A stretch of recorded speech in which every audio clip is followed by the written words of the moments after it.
Drugs in Surat city અભિયાન અંતર્ગત ગાંજાના જથ્થા સાથે 2 ઈસમને ઝડપી પાડતી સુરત શહેર police. Story report by Haresh Rajput, Surat.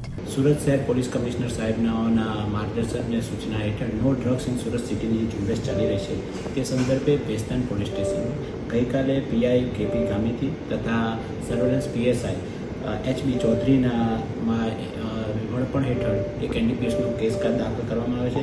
તેમાં ટોટલ જથ્થો 202 કિલોગ્રામ અને 200 ગ્રામ અને રકમ 22,085ની રકમનો મુદ્દામાં ઝડપી લેવામાં આવે છે તથા બે આરોપી પકડી લેવામાં આવે છે। અકીલ ખાન સન ઓફ હસરત અલી તથા વિજય સાહુ, આ 2 આરોપી પકડી લેવામાં આવે છે અને આગળની કાર્યવાહી ચાલુ છે। સાહેબ, આ લોકો ગાંજો ક્યાંથી લાવ્યા હતા અને કઈ રીતે ઝડપી પાડવામાં આવ્યા? આ જે ગાંજો છે અમને બાતમી મળી હતી કે આશીર્વાદ ઇન્ડસ્ટ્રીયલ સોસાયટીની સામે આ લોકો કોઈ વેચાણ માટે આવ્યા છે।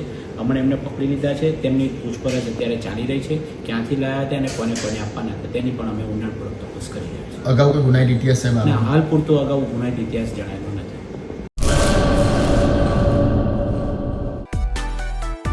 માં motor driving, safe and sure driving. Driving એ શોખ સાથે આપની મોટી જવાબદારી પણ છે।